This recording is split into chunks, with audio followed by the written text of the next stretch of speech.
Halo Sobat Jiwa, sudah tahu kan kalau iPhone 17 baru saja rilis dan harganya, waduh, bisa buat beli satu motor matic baru. Ya, wah luar biasa ya. Tapi anehnya, di Indonesia orang-orang tetap rela mau ngutang atau tetap rela mau puasa setahun demi punya HP yang satu ini. Nah, kenapa banyak yang terobsesi pada Apple yang harganya sebegitu gilanya?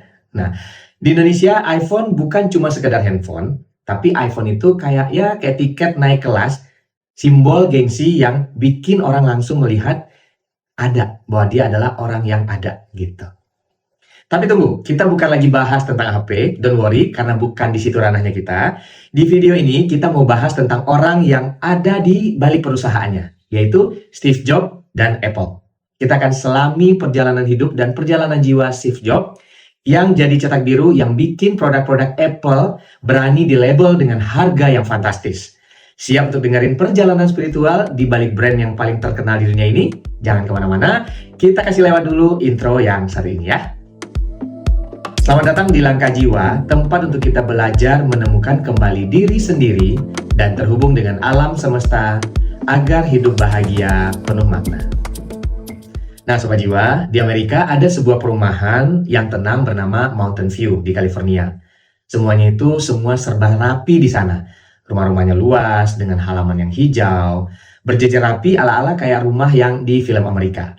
Udaranya juga enak banget, banyak pepohonan, kemudian pokoknya daerah yang nyaman untuk tempat tinggal. Dan di sanalah keberadaan Steve Jobs. Kalau dilihat dari luar, masa kecil Steve Jobs ini sebenarnya aman-aman aja. Bapaknya, Paul Jobs, adalah seorang montir yang jago banget utak-atik mesin, dan ibunya, Clara, adalah ibu yang penyabar dan juga baik hati, yang merupakan seorang pekerja sebagai akuntan di salah satu perusahaan terkenal di Amerika. Mereka memang bukan dari keluarga yang super duper kaya, tapi boleh dibilang berkecukupan lah ya, dan bisa kasih Steve semua yang dia butuhkan. Termasuk sekolah yang di lingkungannya itu adalah termasuk sekolah yang memiliki lingkungan yang bagus. Tapi sejak kecil ada satu hal yang ngeganjel di hati Steve Jobs. Dia sebenarnya adalah anak hasil adopsi. Orang tua kandung Steve yang waktu itu sebenarnya masih muda banget dan mereka masih kuliah, sehingga pada waktu Steve lahir memutuskan untuk menyerahkan Steve kecil untuk diadopsi. Dan di saat itu pula lah si Paul dan Clara ini datang sebagai orang tua angkatnya Steve. Jadi buat Sobat Jiwa bisa tahu ya bahwa Paul dan Clara itu adalah orang tua angkat dari Steve, tapi itu udah dianggap sebagai orang tua kandungnya sendiri. Kedua orang tua Steve, Paul dan Clara itu orangnya sebenarnya sangat transparan. Dia ngerasa kalau masalah adopsi Steve ini perlu mereka kasih tahu ke Steve sejak dari Steve kecil. Intinya orang tua ini nggak mau kalau Steve itu taunya dari orang lain bahwa dia adalah anak adopsi. Dan Steve pun nggak pernah benci sama orang tua angkatnya ini. Karena orang tuanya ini sebenar-benar sayang banget sama Steve. Dan dia udah nganggapnya kayak anaknya sendiri. Kenapa? Karena dia mengadopsinya sejak dari bayi ya. Tapi Steve kecil tetap memendam satu perasaan. Di mana di dalam hatinya selalu ada suara kecil yang bilang kalau dia nggak sama dengan teman-temannya. Kayak misalnya di sekolah, rasanya dia kayak salah tempat. Waktu teman-temannya heboh cerita soal kemiripan mereka dengan orang tua mereka, dengan ayah dan ibunya, si Steve kecil ini cuma diam aja. Karena dia tahu asal-usulnya. Orang tua aslinya ada di tempat lain yang dia nggak tahu itu ada di mana. Dari kecil, Steve ini memang sudah terlihat berbeda dari teman-teman seusianya. Dia susah akrab, susah bergaul sama teman-temannya. Dan dia ngerasa obrolan dari teman-temannya itu banyak kan yang nggak penting. Kayaknya ngerasa dia tuh nggak nyambung aja ngomong sama teman-temannya. Dan ujung-ujungnya justru malah teman-temannya yang pada menghindar. Mereka melihat Steve ini lebih suka menyendiri dan mereka juga nggak ngerti karena Steve juga jarang cerita sama teman-temannya. Akhirnya Steve ini dianggap sebagai anak yang aneh sama teman-teman yang ada di sekolah. Tapi bukan berarti Steve kecil ini anak yang lugu dan polos ya. Dia adalah anak yang sangat jenius karena dia senang melakukan hal-hal yang tidak dilakukan sama anak-anak seusianya. Saking jeniusnya, dia malah jadi pembangkang di sekolahnya. Buat dia pelajaran sekolah itu kayaknya membosankan, terlalu lambat, kemudian nggak menantang. Jadi makanya dia kalau di sekolah itu dia sangat malas-malasan dan nggak mau belajar sama sekali. Sampai akhirnya ada satu guru yang pinter yang bisa membaca karakter seorang Steve kecil. Namanya Mrs. Hill. Suatu hari Mrs. Hill ini datang, kemudian dia nemuin Steve dan bilang satu hal. Steve, kalau kamu mau mengerjakan tugas, kamu mau belajar dan dapat nilai yang bagus, nanti saya akan kasih kamu uang sebesar $5. Nah, bayangin Sobat Jiwa, buat anak seumuran Steve di waktu itu, uang $5 itu adalah uang jajan yang boleh dibilang sangat gede. Awalnya Steve cuma tertarik sama uangnya. Tapi setelah dia mulai mengerjakan tugas-tugas dan pelajaran sekolahnya, itu tiba-tiba dia menemukan sesuatu yang jauh lebih menarik daripada sekedar uang. Dia menemukan rasa senang terhadap otaknya yang bekerja, dia jadi ketagihan belajar, bukan karena disuruh, tapi karena dia mulai menemukan kesenangan baru, yaitu berpikir dan memecahkan satu masalah. Di balik semua kejeniusan dan kenakalannya di sekolah, ternyata Steve kecil pun sebenarnya punya hubungan yang super dekat sama ayahnya, si Paul Jong. Nah, Paul ini adalah seorang montir yang cintanya kepada mesin itu boleh dibilang gak ada duanya. Dan biasanya seorang ayah yang juga sayang sama anak, Paul juga senang menularkan keahlian ngoprek-ngoprek mesinnya itu ke anaknya Steve kecil. Garasi rumahnya yang biasa cuma dipakai buat parkir mobil, itu sudah disulap oleh Paul jadi bengkel pribadi. Di sana ada perkakas tergantung rapi di dinding, kemudian ada bau oli, dan banyak spare part mesin hasil rakitan itu ada di mana-mana. Setiap sore, Paul dan Steve selalu bermain di garasinya. Paul gak cuma ngajarin cara memperbaiki mobil, dia juga ngajarin ke Steve tentang seni membuat sesuatu. Nah, Paul juga pernah bilang sesuatu yang nancep banget di hatinya Steve, yang dia ingat terus sampai dia gede. Yaitu, dia pernah bilang, Steve, kamu harus membuat bagian yang gak terlihat sekalipun, itu sama indahnya dengan bagian yang terlihat. Ini adalah soal kesempurnaan. Jadi Sobat Jiwa, si Om Paul ini ngajarin ke Steve, kalau ngerjain mesin itu nggak boleh cuma asal kerakit, asal jalan, asal hidup, atau asal nyala aja mesinnya. Tapi juga harus diperhatikan tentang kerapihannya. Dan momen di garasi inilah yang selalu jadi quality time terbaiknya mereka berdua. Paul juga mengajarkan ketelitian, dan Steve, si anak yang merasa berbeda dari orang lain ini, akhirnya menemukan kebahagiaannya ya di garasi itu. Di sana di antara mesin-mesin tua, Steve belajar bahwa detail itu penting. Dan bahwa keindahan harus ada sampai ke bagian dari dalam mesin. Gak cuma di bagian luarnya aja, bahkan di tempat yang gak dilihat oleh orang lain. Pelajaran di garasi ini, tanpa Steve sadari, akan menjadi filosofi utama dia di balik semua produk yang dia ciptakan nantinya. Dan itu adalah artinya produk yang saat ini kita nikmatin. Kejeniusan Steve yang sudah terasah di garasi ayahnya itu membawanya ke tempat yang luar biasa. Di usianya yang masih sangat muda, Steve berhasil mendapatkan kesempatan untuk magang di Hewlett Packard. Dan teman-teman pasti tahu ya, HP itu atau merek laptop, dan aku yakin teman-teman di sini pasti ada yang pakai itu. Nah, HP saat itu adalah perusahaan impian bagi setiap anak muda yang gila dengan teknologi. Nah, di lain sisi, Steve yang juga masih remaja itu, walaupun tugas-tugasnya di sana cuma masang-masang sekrup atau pekerjaan yang boleh dibilang remeh-temeh gitu, buat Steve, tempat itu merupakan surga buat dia. Kenapa? Karena dia berada di tengah-tengah para insinyur yang menciptakan masa depan. Jadi zaman dulu itu Sobat Jiwa ya, komputer itu dianggap sebagai perangkat masa depan. Makanya kalau jadi insinyur atau teknisi yang merakit-rakit komputer, itu zaman dulu itu auranya pasti boleh dibilang keren banget. Karena mereka menganggap mereka lah yang akan banyak berinovasi mengubah dunia melalui teknologi komputer. Di HP, si Steve nggak cuma bekerja. Dia mengamati, dia bertanya, dan dia belajar banyak hal yang belum dia ketahui. Bahkan saking antusiasnya dan saking cerdasnya memang si Steve ini, dia sempat bikin salah satu pendiri HP itu kagum sama dia. Di lingkungan inilah passion Steve terhadap komputer dan segala seluk-beluknya tumbuh semakin subur. Di lain sisi, di masa remajanya itu, Steve menghabiskan waktu bukan cuma buat oprek-aprik komputer, tapi juga ikut arus tren anak muda di Amerika saat itu. Nah, di tahun 60-70 itu ada tren yang lagi happening, yaitu belajar spiritualitas. Sama kayak kita sekarang ya, banyak orang yang belajar spiritualitas. Nah, banyak anak muda yang mulai belajar meditasi, mencari kesadaran diri, dan mendalami ilmu-ilmu spiritual. Nah, Steve ini termasuk salah satu di antaranya. Hal ini yang bikin dia putar haluan waktu dia pilih jurusan masuk kuliah. Padahal dia jenius dan punya bakat teknik, tapi dia malah mengambil kuliah di jurusan filosofi di salah satu universitas paling mahal yang ada di Amerika. Orang tuanya Steve sebenarnya ngebebasin Steve untuk mau ngambil jurusan kuliah apa aja. Tapi yang namanya orang tua pasti ada ekspektasi ya kan. Apalagi ayahnya yang sering banget quality time sama Steve waktu dari kecil. Yaitu ngoprek-ngoprek mesin. Seenggak-enggaknya pasti ada di hati kecil ayahnya kepengen Steve itu kuliah di teknik dan jadi ahli mesin saat itu. Terus kenapa Steve ngambilnya jurusan filosofi? Karena Steve lagi mencari makna hidupnya. Dia lagi mencari jati dirinya. Dia pengen banget dapat jawaban dari pertanyaan mendasar tentang kenapa dia ada di dunia ini. Singkat cerita, akhirnya orang tuanya Steve juga setuju, dan Steve mulailah kuliah di Reed College, tempat dia mengambil jurusan filosofi. Di kampus inilah Steve belajar dua hal yang kelak mengubah wajah teknologi. Yang pertama, dia belajar filosofi, di mana Steve belajar tentang keindahan, seni, dan juga makna kehidupan. Dan yang kedua, dia belajar kaligrafi, dia sempat ikut kelas kaligrafi, dia belajar membuat huruf yang indah, seimbang, dan juga proporsional. Pada saat itu orang mungkin mengira dua pelajaran ini nggak ada hubungannya sama sekali dengan komputer. Tapi siapa yang sangka? Justru ilmu tentang keindahan detail, estetika, dan filosofi hidup inilah yang jadi DNA terpenting dari desain produk Apple dan cara mereka marketing produknya. Dari sana Steve sadar bahwa teknologi yang hebat harus punya jiwa dan keindahan, yaitu sesuatu yang dia pelajari bukan dari mesin, melainkan dari filsafat dan seni. Makanya kalau lihat produk-produk Apple, pasti Sobat Jiwa nggak semuanya bahwa produknya itu simple desainnya, tapi yang menarik aja gitu kalau saya dilihat. Nah, selanjutnya setelah meninggalkan bangku kuliah yang mahal itu, rasa penasaran Steve pada hal-hal spiritual justru makin memuncak. Perasaan kosong yang dia sudah bawa dari kecil, perasaan sebagai anak adopsi itu ya. Nah, itu membuat dia ngerasa akan bisa terisi kalau dia melakukan pencarian spiritual. Steve yang sudah mulai beranjak dewasa itu makin giat untuk mencari tentang hal-hal yang berbau spiritual.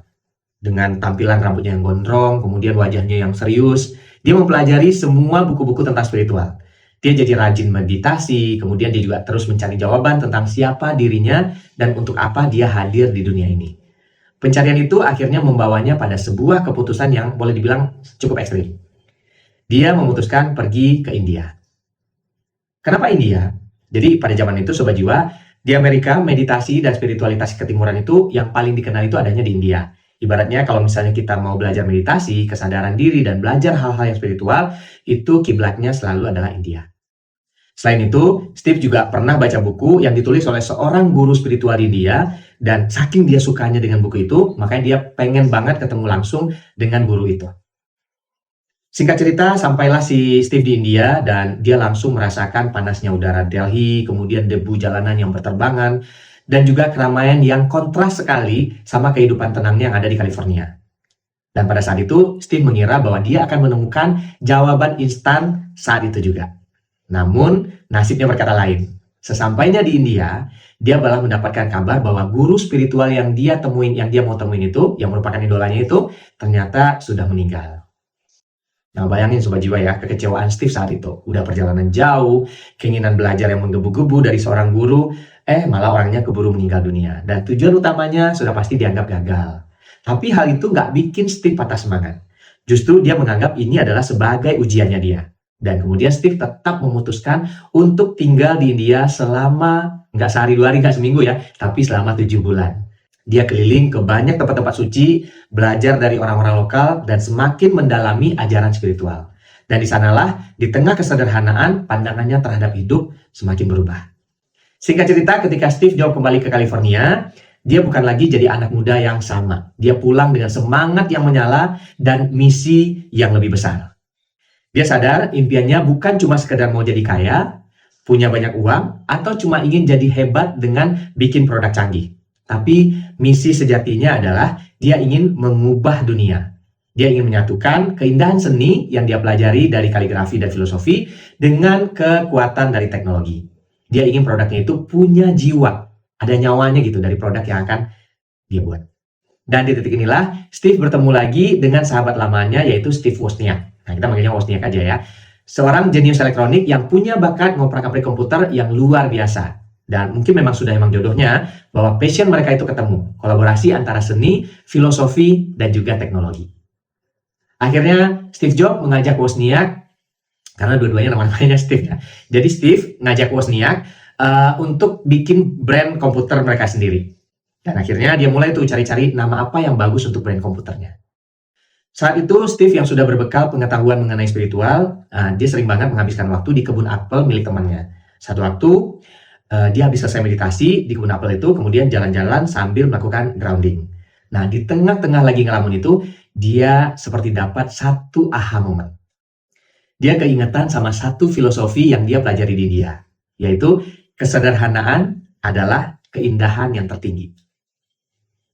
Disitulah akhirnya dia memilih nama yang gampang untuk diingat dan sederhana, yaitu Apple. Karena dia mendapatkan aha momen itu pada saat dia memang melakukan meditasi di bawah pohon Apple. Nama itu terdengar sangat simpel, unik, dan yang terpenting gak ribet. Soalnya pada waktu era itu ya Sobat Jiwa, nama-nama brand komputer itu udah kayak seragam semua. Kalau nggak singkatan, ya udah pasti berbau-bau teknologi. Ya kita sebut aja beberapa merek gitu ya, ada IBM, ada HP, ada Dell, ada Microsoft. Nah, nama-namanya itu kaku dan serius semuanya, kayak nama robot. Nah, Steve akhirnya membulatkan tekadnya untuk memilih nama yang simple dan gampang untuk diingat. Nah, udah ketemu nih ya nama brandnya. Selanjutnya apa? Selanjutnya, Steve melanjutkan bisnisnya itu di garasi tempat ayahnya ngajarin tentang mesin waktu dia masih kecil. Nah, duo Steve ini akhirnya memulai proyek pertama mereka, yaitu Apple One. Dan Apple One ini adalah benih kecil dari sebuah perusahaan yang nantinya bakal mengubah cara miliaran orang di seluruh dunia dalam hal bekerja, berkomunikasi, dan merasakan kehidupan. Anak yang tadinya ngerasa aneh dan berbeda itu akhirnya nemuin cara terbaik untuk bahagia menjadi dirinya sendiri, yaitu dengan menciptakan sesuatu yang benar-benar berbeda untuk dunia.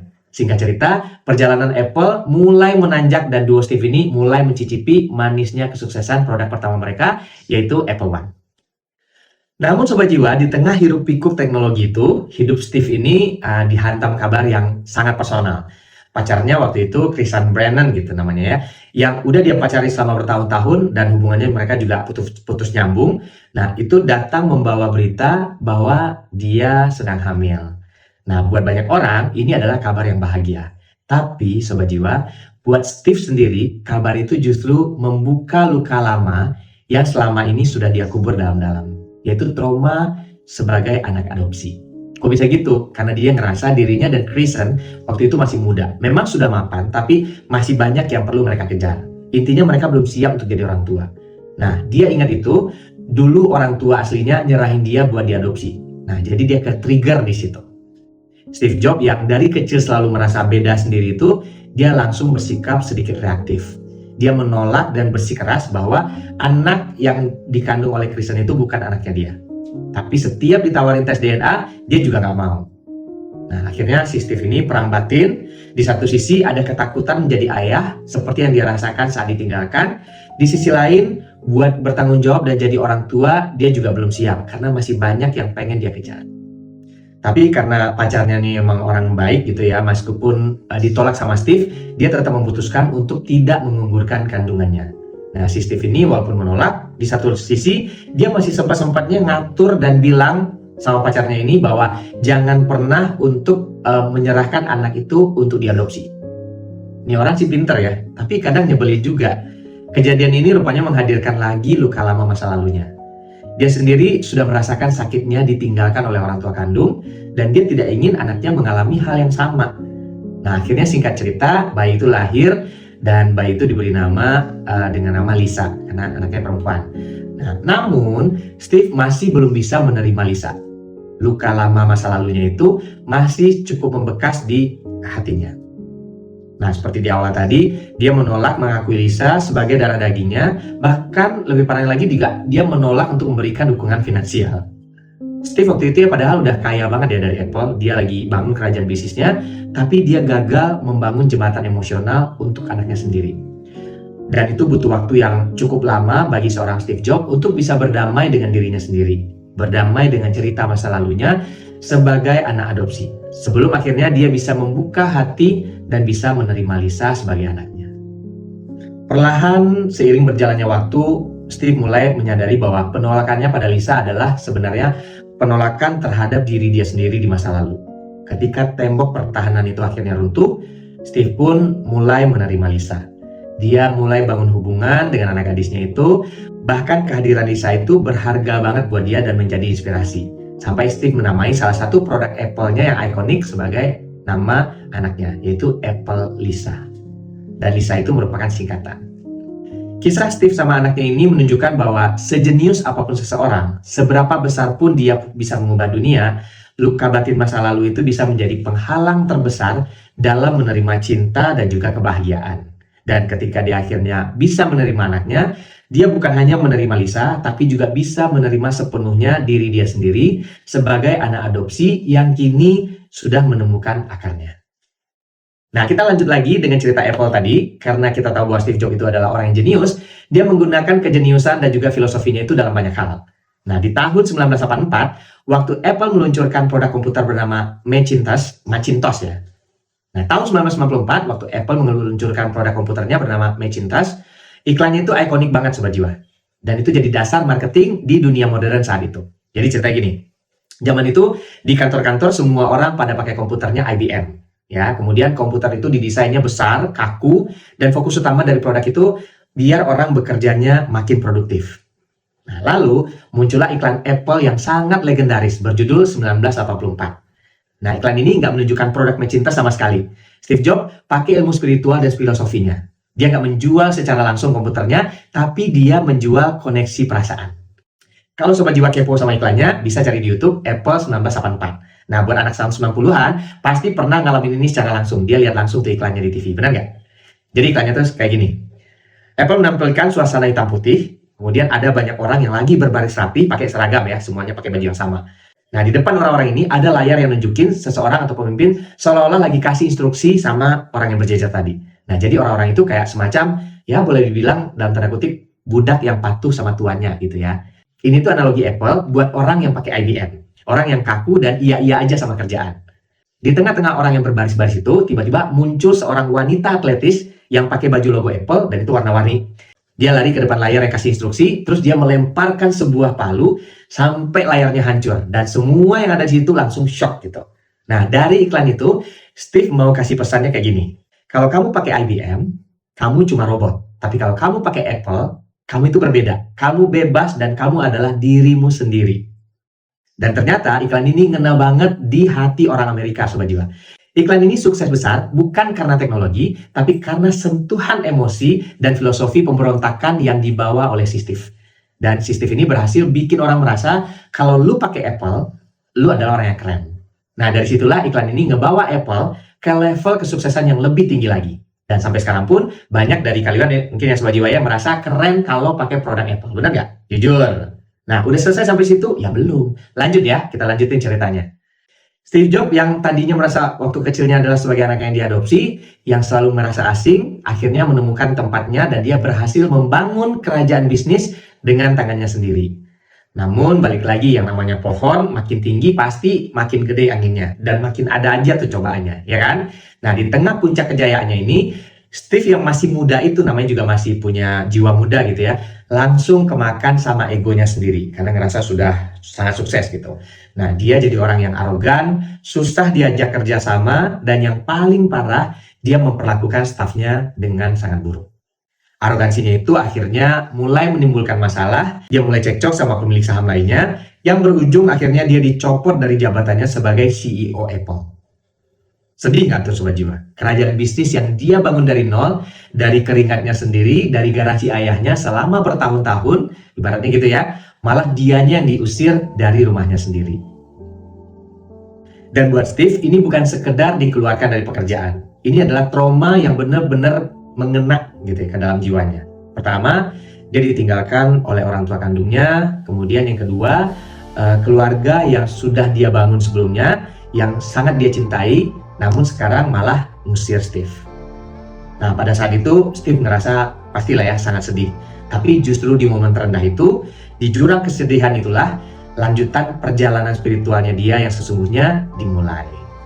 Nah, di masa-masa setelah dia didepak dari Apple, itu adalah masa-masa sepi buat si Steve. Dia pergi menjauh dari keramaian, kemudian dia lebih banyak merenung. Dan dia coba kembali ke ajaran spiritual yang dia dapat waktu di India. Dan singkat cerita, dia mulai membangun perusahaan baru namanya Next, tapi itu cuma wadah aja. Dan yang paling penting, dia sedang membangun ulang lagi dirinya sendiri dari nol, membangun fondasi jiwanya. Nah, saat lagi sendiri-sendiri itu, dia belajar pelajaran yang nggak mungkin dia dapatkan saat dia masih merasa sombong dan berkuasa di Apple. Dia belajar tentang kerendahan hati, dia sadar bahwa dia bukan segalanya. Dia hanyalah bagian dari sebuah proses yang lebih besar. Dia juga belajar menerima, dia harus menerima rasa sakit, pengkhianatan, dan juga penolakan itu tanpa melawan. Menerima bahwa kejatuhan adalah bagian dari siklus kehidupan. Dan dia juga belajar tentang kesabaran. Belajar bahwa kegagalan bukan berarti akhir dari segalanya. melainkan peluang untuk bangkit dan bersinar lebih tinggi lagi dengan hati yang tentunya lebih bersih. Nah, di fase hidupnya ini, Tuhan atau alam semesta seolah-olah mengambil segalanya dulu agar Steve bisa fokus dan balik lagi sama tujuan awalnya, yaitu membawa perubahan positif di dunia ini. Dan akhirnya ketenangan dia itulah saat itu justru malah mengundangnya kembali untuk balik ke Apple. Dan Apple saat itu sudah mulai diambang kehancuran tanpa adanya Steve. Nah, kemudian mencoba untuk membujuk Steve ini untuk kembali ke Apple. Dan saat dia kembali ke Apple, dia kembali dengan jiwa yang sudah ditempa dengan ilmu kehidupan. Dia kembali bukan hanya sebagai CEO, tapi sebagai seorang guru yang siap menyuntikkan nyawa dan makna ke setiap produk yang dia sentuh. Perjalanan jiwa itu membawa Steve kembali bukan sebagai CEO yang arogan, tapi sebagai seorang guru spiritual yang membawa tujuan baru yang lebih besar untuk produk-produk Apple selanjutnya. Dia kembali dengan filosofi hidup yang lebih matang, dengan sentuhan kemanusiaan yang lebih kuat. Dari situlah Apple akhirnya meluncurkan produk-produk revolusioner seperti iMac, iPod, ataupun iPhone. Semua produk Apple bukan lagi sekedar alat canggih, tapi produknya itu adalah perpaduan sempurna antara teknologi tinggi karya Steve Wozniak dan desain spiritual yang sederhana, indah, dan bermakna ala Steve Jobs. Cerita hidupnya yang ini mengajarkan bahwa kejatuhan dan rasa sakit bukanlah akhir dari segalanya, melainkan bagian dari proses pertumbuhan jiwa. Steve Jobs harus dikeluarkan dari perusahaannya sendiri agar bisa kembali sebagai sosok yang utuh, yang siap membawa Apple menuju puncak kejayaan dan dengan jiwa dan filosofi sebagai prinsip bisnisnya. Udah lah ya, soal Apple dan produk-produknya nggak usah kita terusin, karena kita mau masuk ke kehidupan pribadi dari Steve Jobs dan juga perjalanan jiwanya berikutnya. Di tengah kesuksesan Apple yang luar biasa tadi, ternyata masih ada satu hal yang mengganjal di hati Steve Jobs, yaitu ada satu ruang kosong di hatinya yang dia rasakan sejak kecil, yaitu sebagai anak adopsi. Steve yang sudah dewasa akhirnya menyadari bahwa kekosongan di dalam dirinya itu nggak akan benar-benar pernah bisa tertutupi sampai dia tahu dari mana dia berasal. Akhirnya secara diam-diam, tanpa banyak yang tahu, Steve mulai melacak keluarga biologisnya. Dia melakukan itu bukan karena nggak sayang sama orang tua angkatnya, tapi justru karena dia sangat mencintai orang tua angkatnya dan dia tidak ingin menyakiti hati mereka. Setelah melalui pencarian yang panjang, akhirnya Steve berhasil bertemu dengan keluarga biologisnya. Dan dari sana, dia menemukan satu fakta yang sangat mengejutkan. Ternyata, Steve itu dia punya saudara perempuan, namanya Mona. Bayangkan momen pertemuan itu Sobat Jiwa. Seorang jenius dunia berdiri di depan orang asing yang ternyata adalah keluarganya, yaitu saudara perempuannya. Di sana, dia menemukan wajah yang mirip, tawa yang serupa, dan mungkin sedikit jawaban atas pertanyaan yang menghantuinya seumur hidup selama ini, yaitu tentang siapa dia sebenarnya. Perlahan, gap atau kekosongan yang selama ini menghantui hidup Steve itu mulai terisi kembali. Dia mulai membangun hubungan yang baik dengan saudara perempuannya, seolah-olah mendapatkan kepingan puzzle terakhir yang selama ini dia cari. Di akhir hidupnya, Steve Jobs bisa menerima dan memahami dirinya seutuhnya, dari mana dia berasal, dan siapa dirinya. Akhirnya waktu terus berjalan, setelah melewati berbagai puncak dan lembah kehidupan, pada tahun 2011, akhirnya Steve Jobs harus mengucapkan selamat tinggal pada dunia ini. Wah, sedih ya. Akhirnya Steve Jobs meninggal dunia setelah berjuang melawan kanker pankreas yang sebenarnya bisa, boleh dibilang mungkin bisa sembuh kali ya. Tapi ya gitu, yang namanya Steve ini adalah termasuk orang yang sangat keras kepala. Dan ya mungkin sudah di situ juga ajalnya ya, setelah dia menyelesaikan semua tugas-tugasnya yang ada di dunia. Waduh, sedih ya, sedih banget. Kepergiannya itu saat itu dirasakan oleh seluruh dunia. Dunia kehilangan bukan hanya seorang CEO, tapi seorang filsuf dan seniman yang memilih komputer sebagai medianya. Sekarang, coba kita lihat sekeliling kita Sobat Jiwa. Produk-produk Apple mulai dari iPhone yang mungkin kalian pegang saat ini, iPad ataupun MacBook yang kalian pakai, semuanya itu bukan cuma benda mati. Mereka adalah sebuah pemikiran, warisan filosofi, dan desainnya yang minimalis, kemudian iklannya yang sangat menyentuh jiwa. Dan fokusnya pada keindahan detail yang bahkan tak terlihat. Semuanya masih terasa kuat bahkan sampai hari ini. Waduh, sedih ya ngomongin Steve Jobs ini. Steve Jobs memang meninggalkan dunia ini, tapi warisannya, legasinya tetap utuh, tetap hidup, dan terus mendorong kita untuk think different, berpikir berbeda, untuk mencari makna, dan untuk selalu berani menjadi diri kita sendiri, seaneh apapun itu. Sobat Jiwa, aku mau kasih beberapa fakta spiritual mengenai Steve Jobs yang mungkin ini hal yang sangat menarik buat kita bahas. Pertama, waktu pergi ke India untuk cari pencerahan spiritual alias mencari jati dirinya, Steve Jobs ini ternyata perginya nggak sendiri. Dia bareng sama teman kuliahnya yang bernama Daniel Kottke. Nah, mereka berdua pengen banget untuk ketemu dengan guru spiritual yang mereka idolakan yang bernama Neem Karoli Baba. Ya, kira-kira itulah yang namanya ya. Seorang guru spiritual India yang sangat dihormati saat itu. Guru ini terkenal banget dengan ajarannya tentang kesederhanaan dan juga tentang kesadaran diri atau self-awareness. Sayangnya pada saat Steve sampai di sana, meskipun gagal ketemu dengan idolanya, Steve nggak langsung balik. Dia malah menghabiskan waktu berbulan-bulan di India. Dia tinggal di ashram, semacam tempat meditasi dan tempat belajar spiritual, dan benar-benar merasakan hidup yang sangat berbeda dari hidupnya yang dia lakukan sebelum-sebelumnya. Hal yang paling berkesan buat Steve saat itu adalah kesederhanaan dalam praktek spiritual di sana. Dia melihat bahwa sedikit itu justru bisa berarti lebih banyak.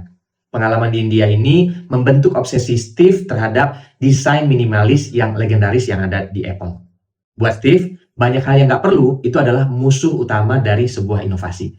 Dia paham banget bahwa produk terbaik itu adalah yang bisa menghilangkan segala gangguan dan membuat hidup penggunanya menjadi super mudah. Filosofi kesederhanaan inilah yang jadi nyawa di balik iPhone, iPad, dan semua produk Apple lainnya. Yang kedua, Steve Jobs ini udah jadi bilioner sejak usia 23 tahun Sobat Jiwa. Billion ya, bukan million lagi. Dan uangnya itu boleh dibilang nggak ada serinya. Dia bisa beli rumah mewah dimanapun yang dia mau. Mengisi setiap sudut rumahnya dengan lukisan mahal dan juga alat-alat elektronik yang canggih. Tapi faktanya, coba ya kita intip ya rumahnya Steve Jobs di masa kejayaannya. Saat dia sudah jadi salah satu orang terkaya di planet ini. Kita bisa lihat di ruang tamunya apa yang Sobat Jiwa lihat. Jawabannya adalah nyaris nggak ada apa-apa. Bukan karena dia miskin, tapi karena dia memilih untuk hidup seperti itu. Rumah Steve Jobs itu terkenal sangat minimalis, bahkan boleh dibilang kosong. Nggak ada sofa mewah, nggak ada meja-meja kaca kristal, dan seringkali hanya ada beberapa bantal di lantai. Dan mungkin juga sebuah lampu yang desainnya juga sangat sederhana.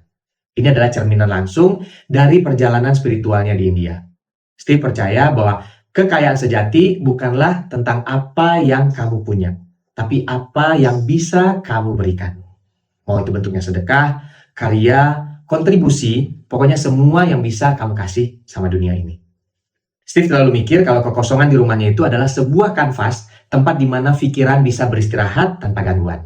Dia menerapkan ajaran kuno yang dia pelajari di India, pikiran yang jernih membutuhkan lingkungan yang jernih. Di saat orang lain disibukkan untuk membeli dan menumpuk barang, Steve fokus pada satu hal, merubah dunia. Kehidupan pribadinya yang kosong dari furniture itu adalah bentuk dari meditasi fisik bagi dirinya. Ini adalah cara dia mengatakan, saya tidak akan membiarkan barang-barang mengendalikan fokus saya. Pikiran saya lebih berharga daripada semua sofa yang ada di dunia. Dia membiarkan ruang-ruangan itu kosong agar ide-ide besar punya tempat untuk datang dan tumbuh. Filosofi less is more itu tidak hanya dia terapkan pada desain iPhone-nya aja, tapi juga pada desain kehidupannya sendiri. Fakta spiritual ketiga tentang Steve Jobs, nah ini sangat nyeleneh ya, dan mudah banget kita lihat. Steve Jobs hampir selalu pakai pakaian yang sama selama puluhan tahun. Coba deh sobat Jiwa lihat ya, hampir di setiap foto, di setiap presentasi legendarisnya di Apple, selalu muncul dengan kaos turtleneck hitam, lengan panjang, kemudian celana jeans Levi's warna biru, dan sepatu Cat New Balance warna abu-abu. Nah, itu sudah menjadi ciri khasnya dia. Ini bukan karena dia nggak punya baju lain atau nggak punya uang untuk beli baju, itu sangat nggak mungkin ya. Ini adalah pilihan sadar yang sangat dalam. Yang akar filosofisnya lagi-lagi kembali ke masa spiritualnya dia di India. Ini adalah penerapan nyata dari ajaran kesederhanaan dan minimalisme. Menghemat energi pikiran.